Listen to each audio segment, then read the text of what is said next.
सबसे पहले इस विजनरी बजट के लिए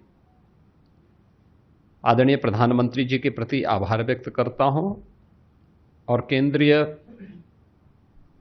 वित्त मंत्री जी को मैं हृदय से धन्यवाद देता हूं कि पिछले 11 साढ़े 11 वर्ष के अंदर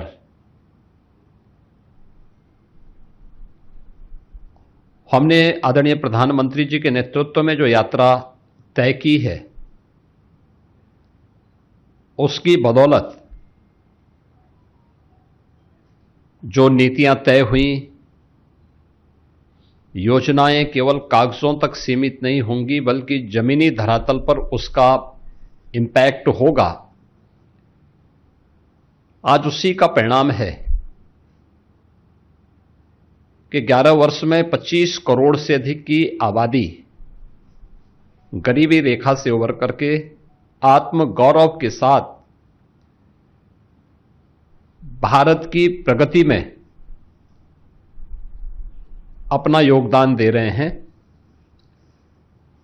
परिणाम है कि अब भारत दुनिया की तीसरी बड़ी अर्थव्यवस्था के रूप में तेजी के साथ अग्रसर हुई है। यह हर भारतीय के लिए गौरव की बात है। जब नीति स्पष्ट होती है, नियत साफ होती है, तो उसके परिणाम इसी रूप में सामने आते हैं कि तीसरी बड़ी अर्थव्यवस्था के रूप में भारत आज दुनिया में तेजी के साथ आगे बढ़ा है।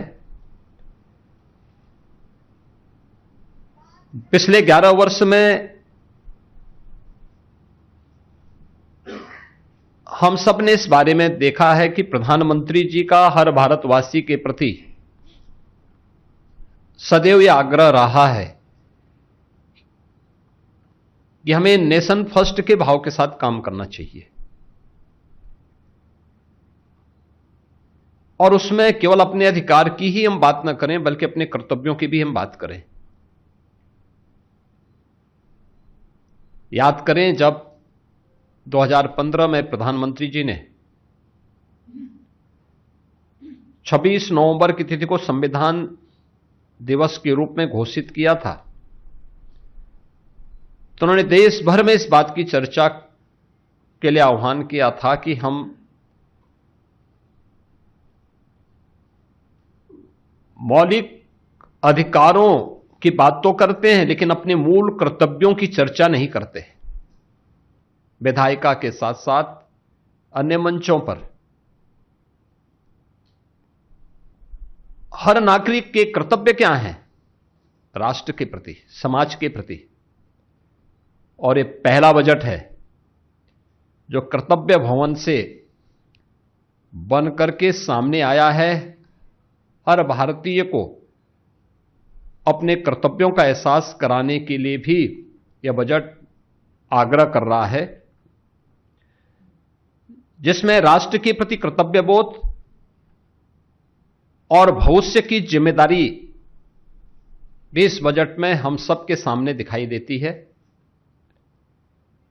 युवा शक्ति संचालित, गरीब वंचित केंद्रित विकास और समान रूप से पूरे देश के अंदर एक समावेशी विकास को ध्यान में रख करके वर्ष 2026-27 का यह बजट कल वित्त मंत्री जी ने देश की संसद में प्रस्तुत किया है। बजट में जो चीज हमें देखने को मिली है कि रिफॉर्म, ग्रोथ और फिस्कल डिसिप्लिन यह बहुत स्पष्ट रूप से हमें देखने को मिला है।